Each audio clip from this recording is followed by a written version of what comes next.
Shanghai is one of the most misunderstood cities in the world, and not just by people who've never been to China. Today, I'm clearing up 5 common misconceptions that could make or break your first visit. That's like landing at JFK Airport, looking at Manhattan skyscrapers and going, "Yup, this is America." Meanwhile, someone in Iowa or Alabama is yelling at their screen. Shanghai is China's economic powerhouse, a global financial hub, and one of the most international cities in Asia. It's slick, fast, and full of coffee shops, Tesla taxis, and Louis Vuitton stores. You can walk into a mall and forget what country you're even in. But China is massive and diverse. Step outside Shanghai and you'll hit cities like Xi'an, where emperors ruled 1,000 years before Columbus was born, or Guilin, where you can float through surreal limestone mountains that feel like a watercolor painting, or Chengdu, where life slows down and people drink tea while playing mahjong for hours. Saying Shanghai is China is like calling Tokyo Asia. It's important, but it's just one part of the story. In fact, many locals from other parts of China say Shanghai is too westernized. It's different even in language. People here speak Shanghainese, a dialect many Chinese don't even understand. So yes, it's a fantastic intro to China if it's your first time, but don't leave thinking you've seen the whole country. Let's talk about the food, because this is a huge anxiety point for many tourists. You hear Chinese food and imagine burning hot chilies, weird animal parts, and something that might still be moving. I get it. I've seen enough travel shows to think my tongue would be permanently numb. But Shanghai food? Relax. It's delicious, accessible, and dare I say, kind of sweet? Literally. The local cuisine here has a subtle sweetness to it that Westerners often enjoy, whether it's in their famous braised pork belly or soy glazed eggplant. It's flavorful, but not overpowering. And you'll find plenty of rice, dumplings, steamed dishes, and noodle soups that feel familiar.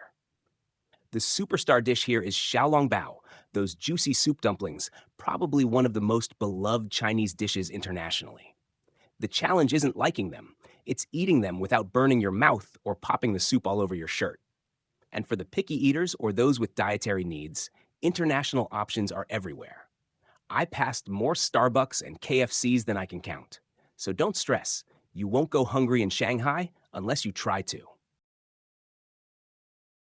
Now on to tech, and this one gets people panicked. The second they hear China blocks Google, they think they'll be cut off from the entire internet and wake up in a post-apocalyptic Black Mirror episode. But calm down, there are workarounds, and it's not as scary as you think. Yes, certain Western platforms are blocked: YouTube, Instagram, WhatsApp, Google Maps. But here's the fix: download a reliable VPN before you come. That's it. I used one and stayed connected the entire trip. I even posted Insta stories from inside a dumpling shop, and they went up just fine. Pro tip: download 2 VPNs, just in case one flakes out. Also, this might surprise you, my US eSIM worked right out of the gate. No need to stand in line at the airport for a SIM card. I had full bars, even in the subway, and could access Apple Maps and translation apps easily. But beyond that, Shanghai runs on a different ecosystem. And honestly, it's kind of better. You use WeChat for messaging, Alipay for payments, Didi for rideshares, and even Baidu Maps if you want to go local.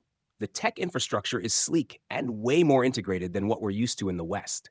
I mean, people scan QR codes to order food everywhere, even street stalls. So yes, prepare a little, but you're not entering a digital void. You might actually find it a bit futuristic. Before we move on, quick pause. If you've been enjoying this so far, make sure to smash that like button, drop a comment telling me what surprised you the most about Shanghai, and of course, subscribe so you don't miss more real, honest, and sometimes ridiculous takes on travel in China and beyond.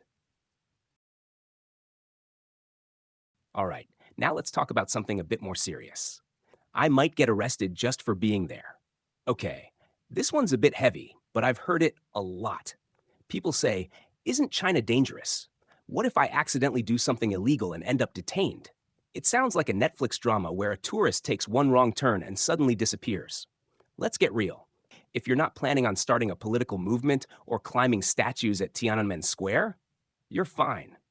Shanghai is one of the safest big cities in the world. No exaggeration. You'll find people walking around at midnight, including solo female travelers. And it's totally normal. The local police, they don't bother you unless you're doing something sketchy. I even had officers help me with directions. As long as you respect local customs, don't litter, don't make a scene, don't go filming sensitive military areas with a drone, you'll be more than fine. Probably safer than in most major cities in the West. The idea that tourists are being rounded up for no reason is just not true. It's a narrative you hear a lot, especially from media outlets that like to sensationalize. But if you treat the place with basic respect, as you would any country, you're going to have a smooth trip. I need to get Chinese money beforehand. This one used to be true, but not anymore.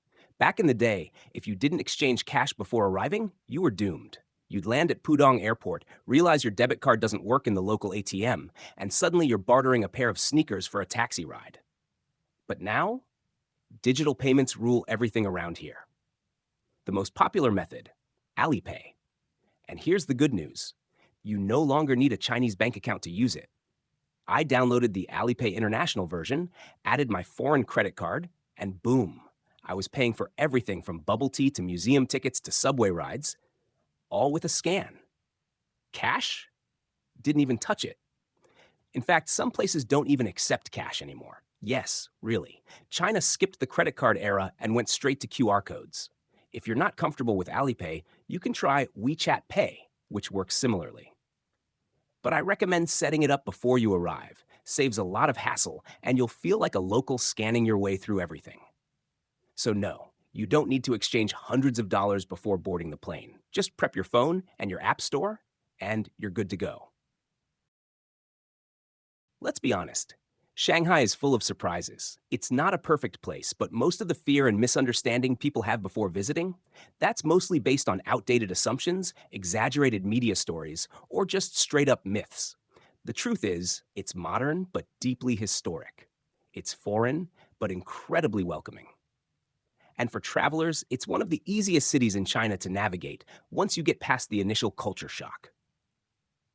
Whether you're here for the food, the skyline, the vibes, or just a spontaneous adventure, Shanghai has a way of challenging your expectations in the best way possible. So don't let the misconceptions stop you.